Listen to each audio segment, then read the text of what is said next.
My husband said the support group was our only way through the darkness after we lost our daughter. He called it a lifeboat, a place for shattered parents to piece themselves back together. It wasn't until I found the recordings from their private sessions that I realized he wasn't grieving in that group. He was celebrating. 6 months. It had been 6 months since the world had ended. Or at least, my world. 6 months since a faulty wire in the ceiling of the Happy Sprouts daycare had stolen my 5-year-old daughter, Chloe, from me. One moment she was a whirlwind of glitter, giggles, and questions about why squirrels didn't wear tiny hats, and the next, she was just gone. An absence so vast and heavy it felt like a physical weight crushing my chest, making every breath a conscious, painful effort. In the immediate aftermath, I was a ghost haunting the hallways of our too-quiet house. I'd find myself standing in the doorway of her room, her bed still unmade from that morning, a half-finished drawing of a purple giraffe on her little table. The scent of her strawberry shampoo lingered on her pillow, and I would bury my face in it, inhaling the ghost of her, until my husband, Liam, would gently guide me away. He was my rock, my anchor in the storm of grief. While I was drowning, he was building the lifeboat. 3 months after the fire, he started Phoenix Parents, a support group for the other families who had lost their children in the same tragedy. There were 5 other couples. He'd host the meetings in our living room every Wednesday night. I couldn't bring myself to join. The thought of sitting in a circle, sharing the raw, gaping wound of my loss with strangers, felt like a violation.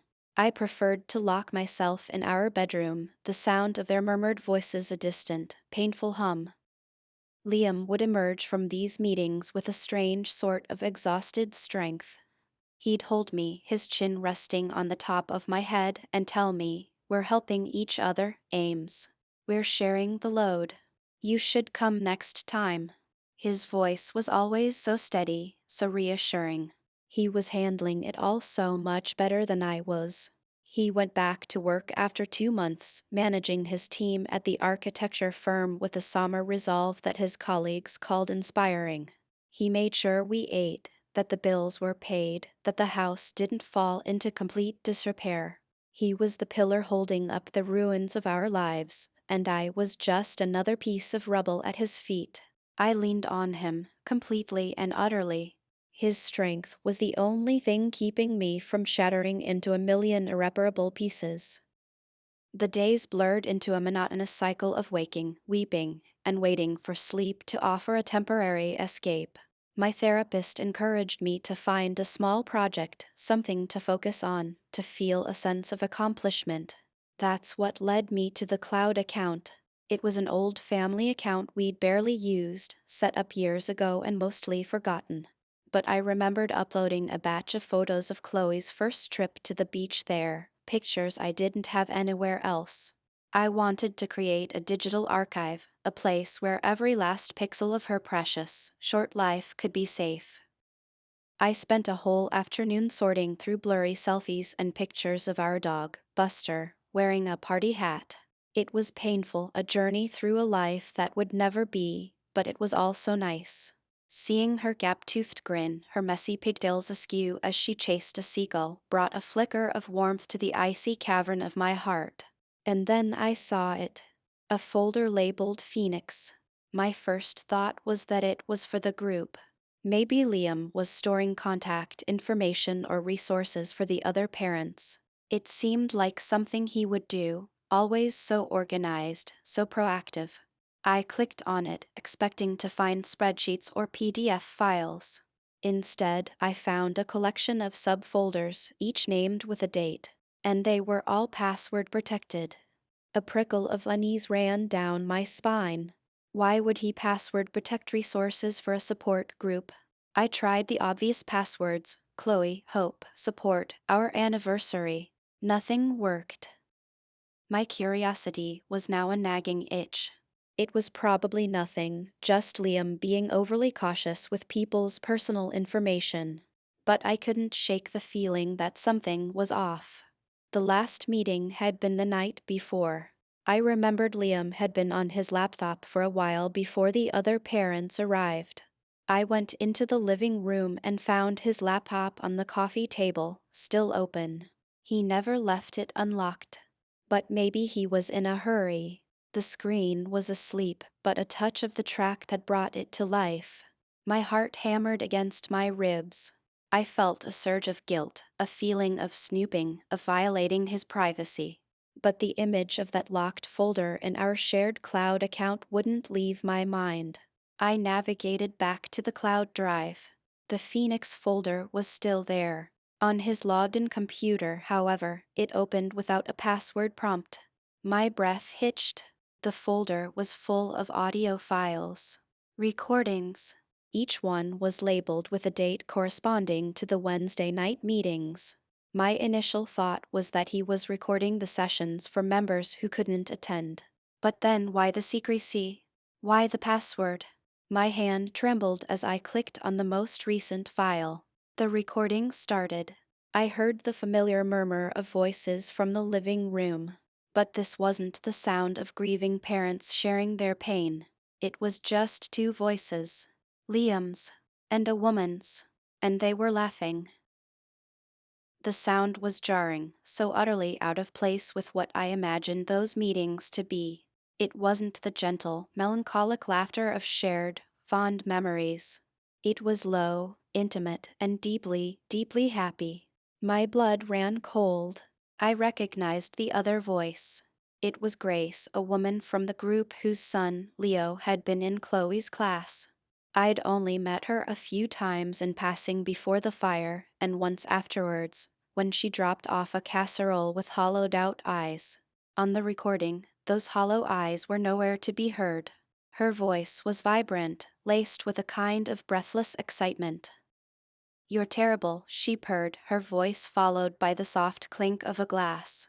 I pictured her in my living room, on my couch, where I had collapsed in tears so many times.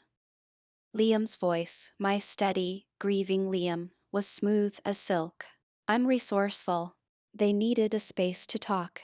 We needed a space to talk. The pause was heavy, loaded with an unspoken meaning that I could feel in the pit of my stomach. My mind reeled, trying to make sense of it. An affair. The thought was so monstrous, so absolutely unthinkable that my brain initially rejected it. Not Liam. Not now. It was impossible. He was grieving with me. We were in this together. This group was his way of healing, of helping others. I frantically clicked on another file, one from a month ago. The same two voices. "Everyone's buying it," Grace was saying. "The way you look at Amelia when she does come downstairs. That broken, devoted husband act. You could win an award." "It's not an act." Liam's voice was sharp, defensive. "I do love her. I hate seeing her like this." "Put?" Grace prompted, her tone teasing. A long silence. Then, Liam sighed. It was a sound I knew so well, a sound of weary resignation he usually reserved for a hard day at work. "But this is different," he said, his voice dropping to a near whisper. "What we have, it's like it was forged in the fire. Literally. It's cleaner. No baggage, no messy history. Just this understanding." The words hit me like a physical blow, knocking the air from my lungs. Cleaner. No baggage. Was that what Chloe was to him? Baggage? A messy history? The room started to spin. I felt a wave of nausea so intense I had to grip the edge of the coffee table to steady myself. He was having an affair. He was having an affair with another grieving mother, in my house, under the guise of a support group for our dead children.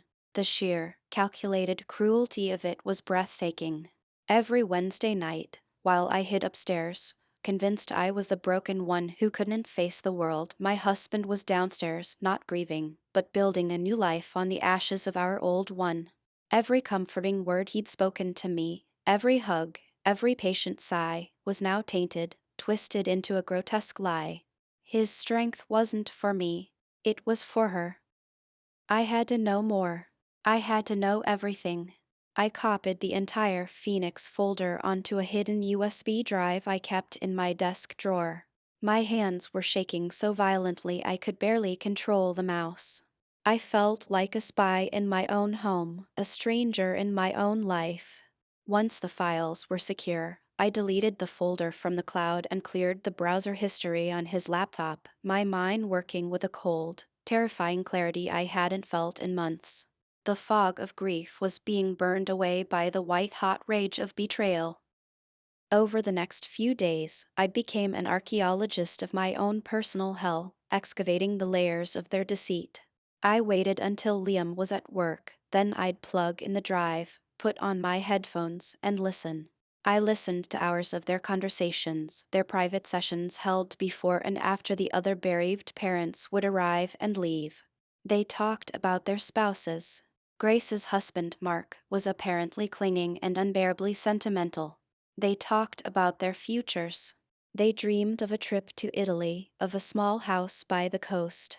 They spoke of freedom and a clean slate. They never spoke their dead children's names. Not once.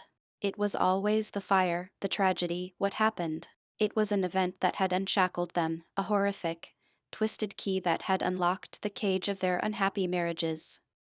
The worst part, the part that will haunt me until the day I die, was the conversation they had about the day of the fire. "Do you ever feel guilty?" Grace asked in one of the earlier recordings. Her voice was thin, the only time I heard a crack in her confident facade. There was a long pause. I held my breath, praying for a sliver of remorse, a sign that my husband still had a soul. "Guilty." Liam's voice was flat, devoid of emotion. "Guilt is for people who have a choice. We didn't choose for this to happen. But it did. And it changed everything. It's efficient, isn't it? No custody battles, no dividing up assets, no tearful goodbyes with the kids. Just a clean break." Efficient. He had called the death of our daughter efficient. The word echoed in the silent house, a death knell for the man I thought I knew. The grief I felt for Chloe was suddenly intertwined with a new, sharper grief for the life I believed I had, for the husband I thought I loved. He hadn't just betrayed me. He had desecrated the memory of our little girl, turning her death into a convenient plot point in his sordid love story. The foundation of my support system hadn't just been a lie, it was a monstrosity. And as I sat there, surrounded by the ghosts of my past and the demons of my present, I realized the most profound, terrifying truth of all. I was completely, utterly alone. The discovery didn't just break my heart, it cauterized it. The all-consuming sadness that had been my constant companion for 6 months was replaced by a chilling, razor-sharp fury. The world, which had been gray and muted, suddenly snapped into stark, brutal focus. I looked at Liam that evening, watched him meticulously chop vegetables for dinner, his brow furrowed in concentration.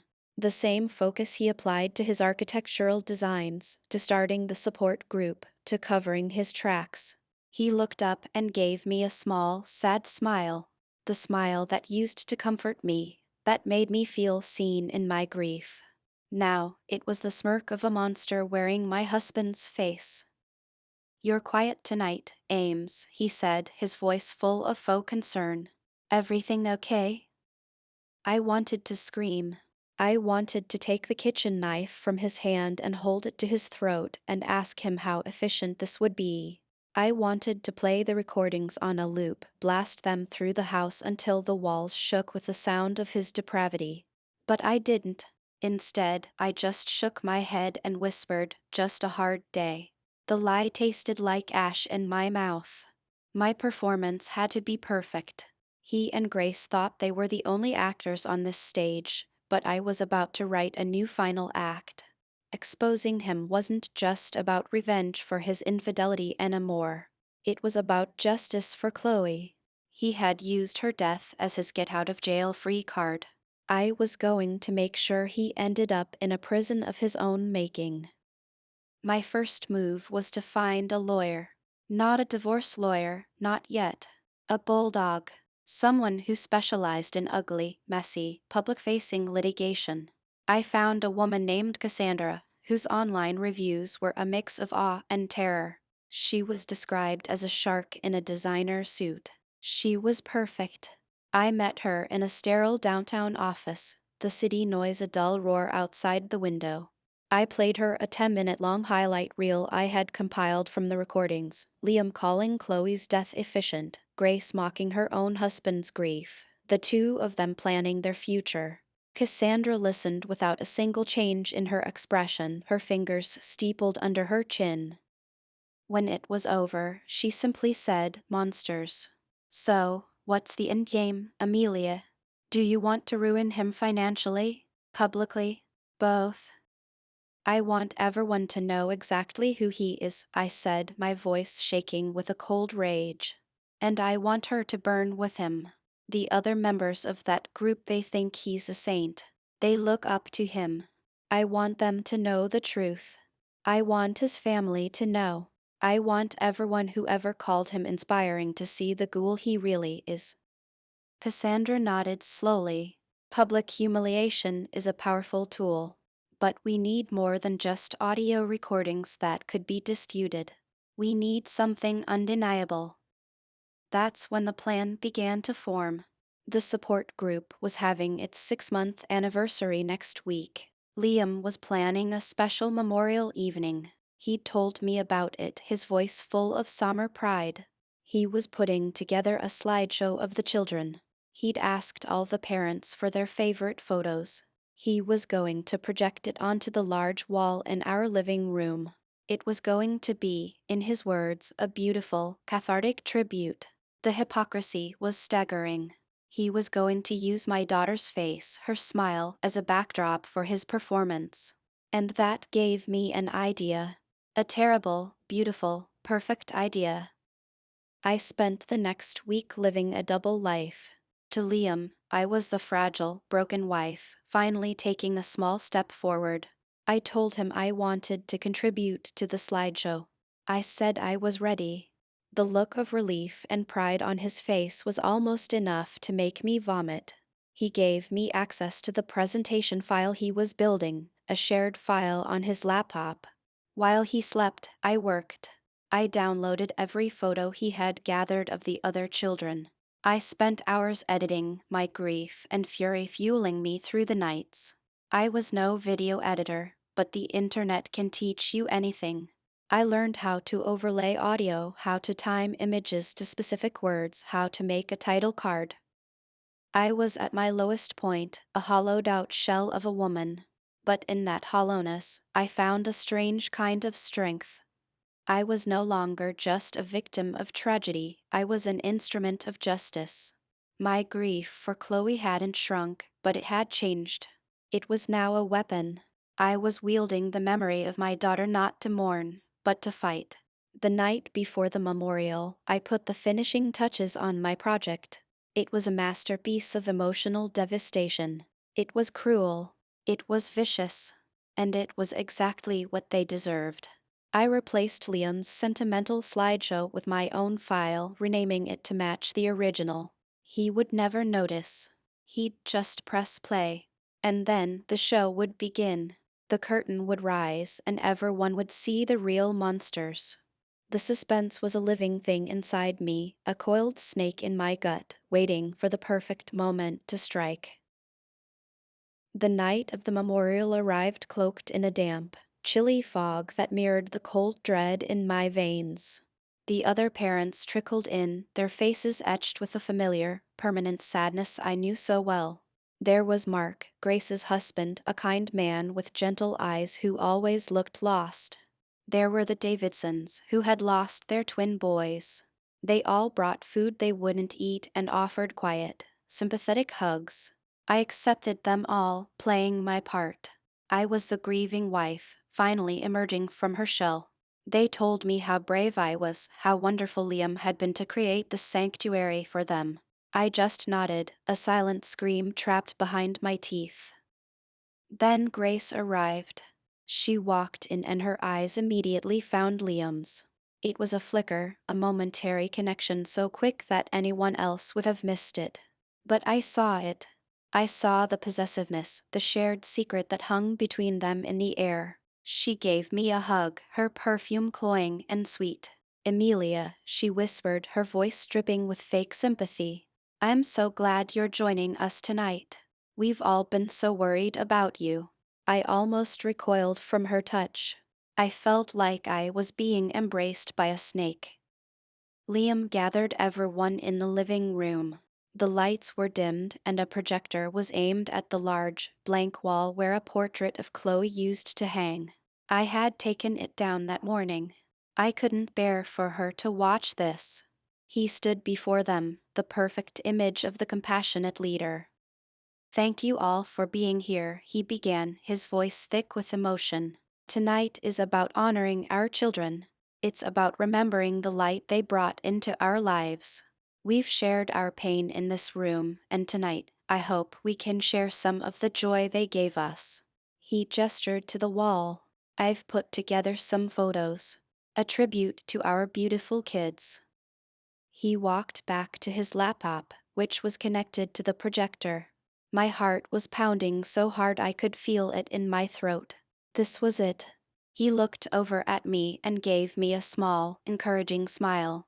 The smile of a man who thought he had everything under control. He pressed the spacebar. The show began. For the first 30 seconds, everything was normal. A title card faded in loving memory. Then, a picture of the Davidson twins appeared, laughing in a pile of autumn leaves. A soft, instrumental track played in the background. The parents let out a collective, soft sigh. Then, a photo of Grace's son, Leo, on a swing, his face alight with joy. As his picture filled the screen, the music faded out, replaced by the sound of a woman's voice. Grace's voice. Everyone's buying it, the recording echoed through the silent room. That broken, devoted husband act. You could win an award. A collective gasp went through the room. Mark, Grace's husband, sat bolt upright, his face a mask of confusion. Grace froze, her eyes wide with horror, darting from the screen to Liam. Liam was frantically hitting keys on his laptop, but I had disabled the keyboard shortcuts. He couldn't stop it. Then came Liam's voice, booming through the speakers. It's not an act. I do love her. I hate seeing her like this. The screen changed to a beautiful photo of Chloe, taken on her last birthday, a smear of chocolate cake on her cheek. Put? Grace's recorded voice prompted, dripping with insinuation. Liam's recorded voice dropped to that conspiratorial whisper I now knew so well. But this is different. What we have, it's like it was forged in the fire. Literally. It's cleaner. A sob escaped one of the other mothers. Mark stared at his wife, his face crumbling in disbelief and dawning agony. Grace was as white as a sheet, her mouth opening and closing like a fish. The slideshow continued, pairing the smiling, innocent faces of the dead children with the most damning snippets of their parents' betrayal. It played the clip of them mocking Mark's sentimentality over a picture of him and Leo. It played the clip of them planning their trip to Italy over a photo of the entire group. The grand finale was a simple black screen, and over it, the audio that had shattered my world. Grace's voice, "Do you ever feel guilty?"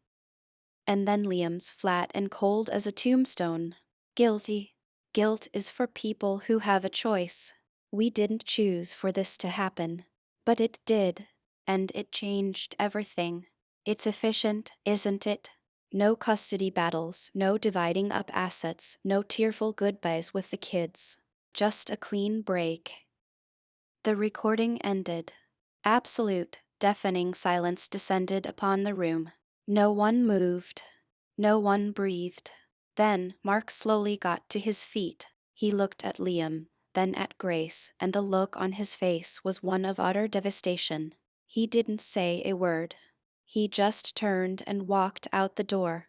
The other couples followed, one by one. their eyes full of disgust and pity as they looked at Liam and Grace, and then at me, standing silently by the fireplace. Finally, it was just the three of us left in the room. Liam was staring at the laptop, then at me, his face a mixture of rage and utter shock. Amelia, how? You kept your recordings in our shared cloud account, I said, my voice steady, clear, and loud for the first time in 6 months. You called my daughter's death efficient. You celebrated your freedom on the couch where I cried myself to sleep. This isn't a support group. It's the scene of the crime. Grace started to sob, a pathetic, theatrical sound. Liam, do something. He took a step towards me. You have no idea what you've just done, he seethed. No, Liam, I said, taking a step forward myself, my fear gone, replaced by an unbreakable, icy calm. I have no idea what you're going to do. But I know what I'm doing. I'm getting a lawyer. I'm taking this house. And I'm going to spend the rest of my life making sure that every time someone says your name, they remember what you did. That you danced on your daughter's grave. I left him standing there, next to her, in the ruins of the life he had so callously built. I walked out of my house and didn't look back. The night air was cold, but for the first time in 6 months, I could breathe. The grief is still there, a permanent part of my soul, but it's no longer a weight that holds me down. Now, it's a fire that keeps me going. The road ahead is terrifying, and I am utterly alone. But I'd rather walk through hell by myself than spend another day in a pretend heaven with a monster. I don't know if what I did was right, or if it was just revenge. Thanks for tuning in. If you enjoyed this story, make sure to subscribe and give this video a like. We appreciate everyone and can't wait to bring more stories your way.